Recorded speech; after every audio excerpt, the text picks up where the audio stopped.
Hey guys, Pastor Ben here with another review and reflection. Today I want to talk about a fascinating book I just finished reading a couple days ago called A Grief Sanctified Through Sorrow to Eternal Hope.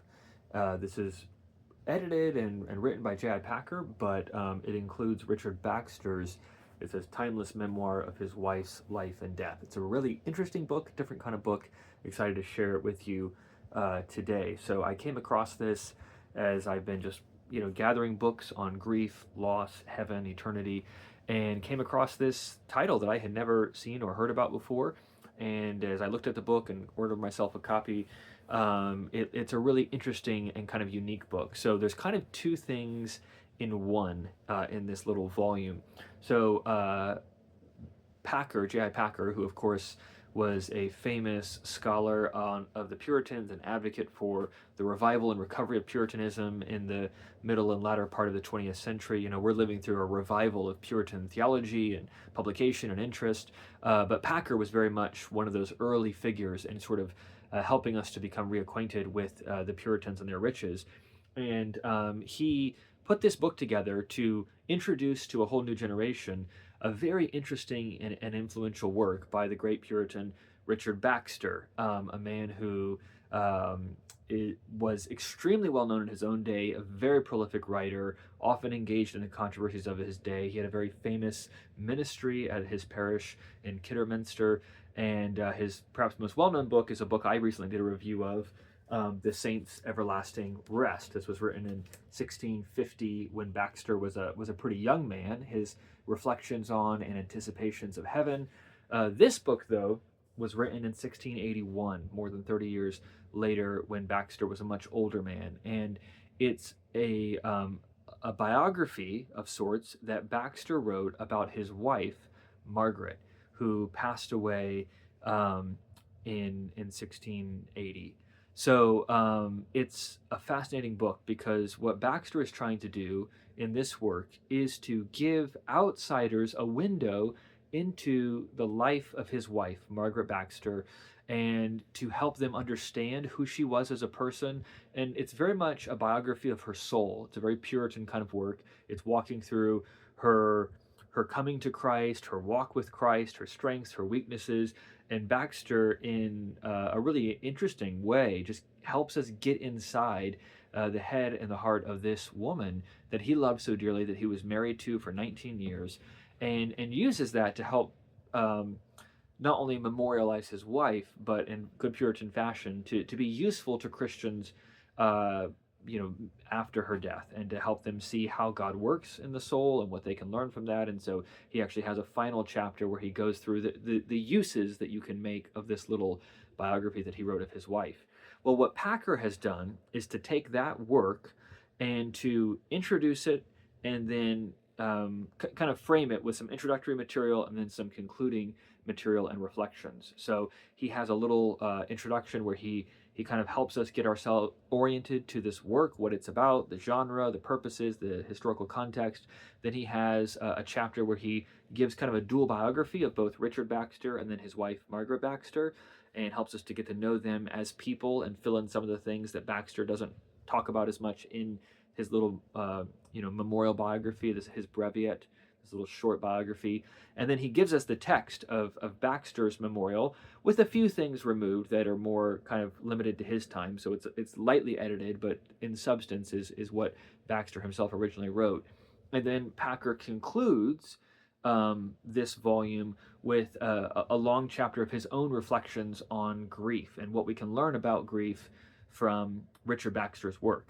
One of the really interesting things about this volume and the way that Packer draws us into what Baxter is doing is he sets Richard Baxter alongside of C.S. Lewis. So, of course, C.S. Lewis is extremely well known in Christian circles today. If you follow this channel, you don't have to look too far to find me reviewing a book by Lewis, because I love C.S. Lewis. He's one of my favorites. And Packer, of course, being a slightly different generation, but growing up in the same time roughly as C.S. Lewis and being very familiar with his works, being a very good and gifted writer himself, takes these two men that he knew well, C.S. Lewis and Richard Baxter, and he puts them side by side because they have a number of similarities.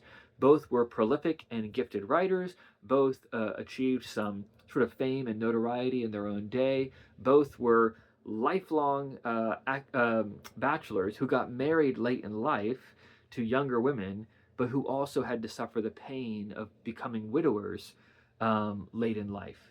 So you would imagine in most instances that a man who marries someone much younger than him is going to leave before his wife, but for both of these men, that was not the case. They had to experience love late in life and then loss, unexpected loss late in life as well. And both of these men immediately turned to writing.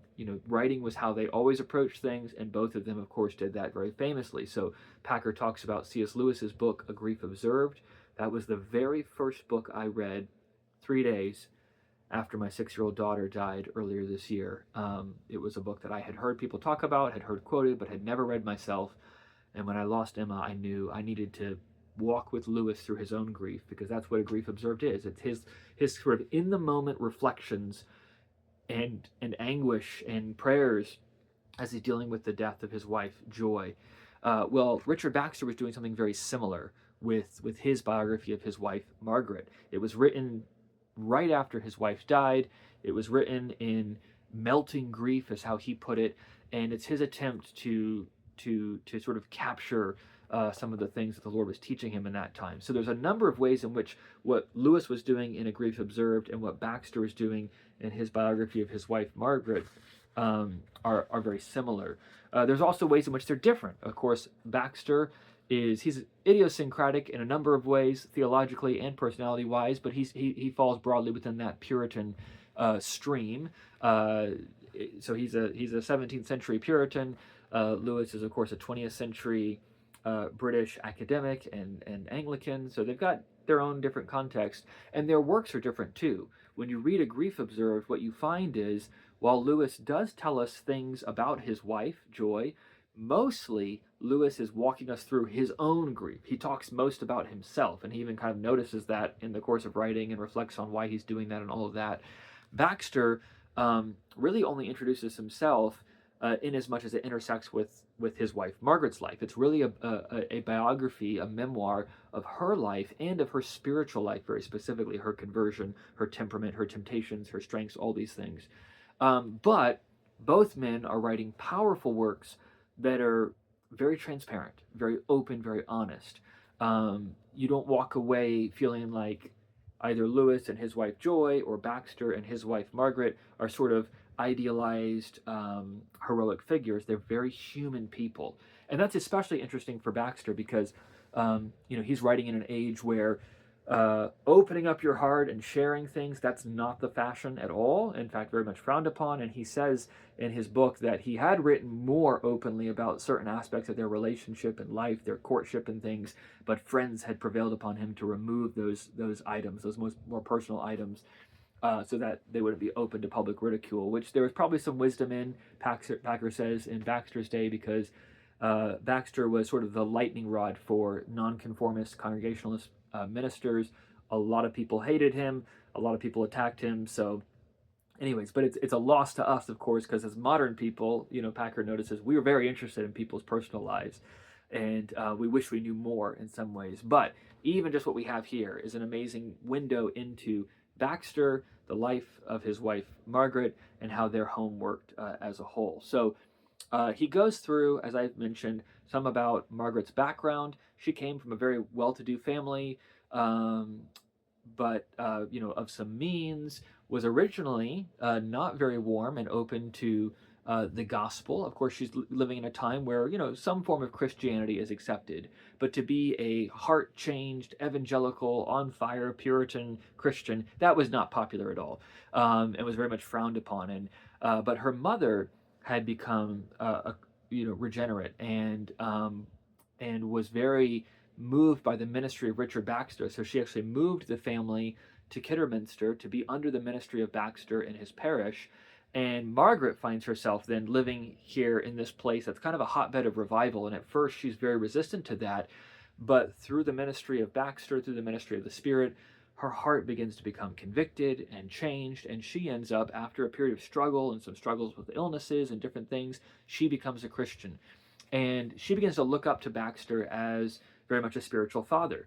They were about 20 years apart. He was older than her, and Baxter was also famous for being very adamantly against ministers marrying. Not in every instance, but he thought the general practice should be that ministers should be single, and only kind of in exceptions should a minister be married, just because there's so much work to do, and having a wife, having a family brings so many distractions to a minister. But of course, in 1662, if you know anything about the history of Puritanism, the Puritan faction fell out of power, and Puritan ministers like Baxter were forcibly removed. They were ejected, is the term, the Great Ejection. They were ejected from their pulpits, and so Baxter found himself unable to minister. He goes to London. He's writing and ministering informally, but he doesn't have a local church anymore. And at that point, he and Margaret's lives intersect. She actually comes to London and seeks him out. We don't know again the details of their courtship. Those are the things that Baxter originally put into his book, but his friends told him to take out. So we're flying a little bit blind, but piecing together the data that we have, which we do have a good bit of, Baxter scholars have seen that relationship flourish and develop, and they end up becoming married. And it's a fascinating union because Richard Baxter and Margaret Baxter are very different people. Both of them were kind of technically, aristocracy, but Richard Baxter was in the sort of lowest form of the gentry. He grew up in rural areas. He was very rough. He was very direct. He could be impatient.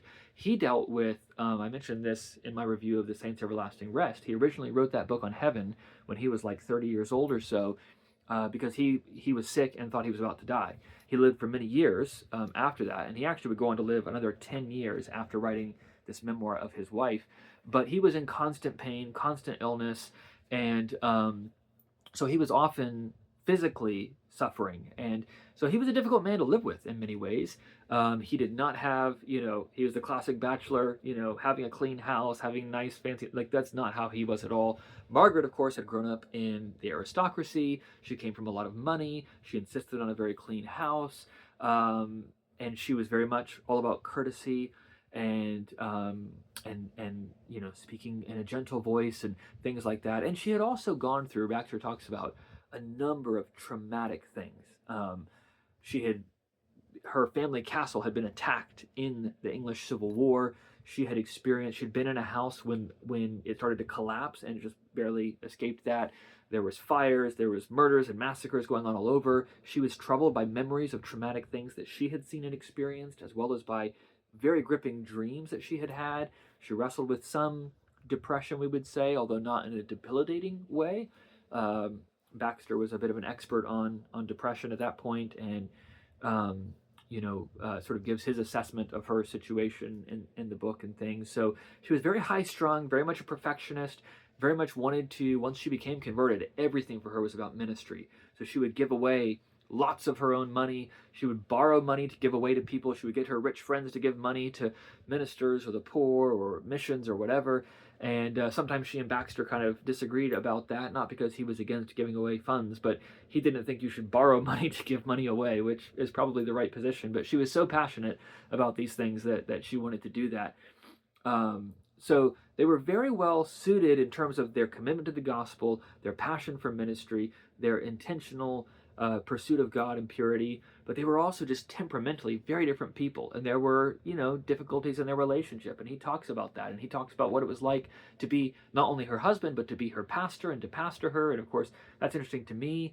I'm a minister. I get to serve different people, but my first flock is my own family. And so trying to minister to my own wife, my own kids, there's a unique privilege and also unique challenges to trying to shepherd those closest to you in the faith, and they get to see you warts and all, right? And that's what Margaret saw in Richard. So he has a very clear-eyed, I think, self-assessment and assessment of his wife.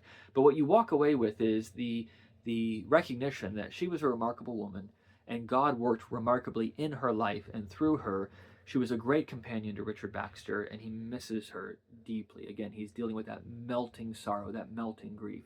And so it's out of that grief that he writes this book. And you can see the title that Packer has given to this volume, A Grief Sanctified. He's kind of tying in with Lewis's work, of course, there, but also showing how Christians can use their grief to grow in Christ, to grow in faith, to to look back at the life of the person they've lost and give thanks to God for how he worked in them. Baxter is writing out of his grief, and yet he's trying to do so in a productive Christian way. And so I think in many ways, reading Lewis's A Grief Observed and Baxter's A Grief Sanctified is a really phenomenal pairing, especially when you have Packer's introductory material, and then especially his concluding chapter. He has about a 30-page chapter where he talks about grief, and he really sets Lewis and Baxter side by side explicitly and shows how they complement each other, how they contrast with each other, what we can learn from them. So it's a really interesting book. It's different than the way a modern person would write this book, right? So I think if you've not read any of the Puritans before, or you've not read anything in this genre, these kind of memorial biographies, parts of it might feel strange. You might wonder why they're talking about certain things and then glossing over other things. But you just got to realize, again, it's a different time. They've got different conventions. But Packer is a great guide to all that. He helps you to know what to expect and why they're doing what they're doing. He provides some helpful endnotes at the back. I hate endnotes. I wish they were footnotes. But the content here is great just to kind of flesh out what Baxter is talking about. And so if you're a pastor or someone who's interested in the Puritans, this is a really fascinating book to kind of get into, again, how did this great Puritan deal with and process very real loss? Part of what drew me to this was having read The Saints' Everlasting Rest and seeing the hope that Baxter has for heaven and eternity as a young man, and how he thinks about that and meditates on that daily. I wanted to then read, so what did that look like, that heavenly mindset look like, as he's actually dealing with the death of his wife, which he was not expecting. And so it's a fascinating study for that.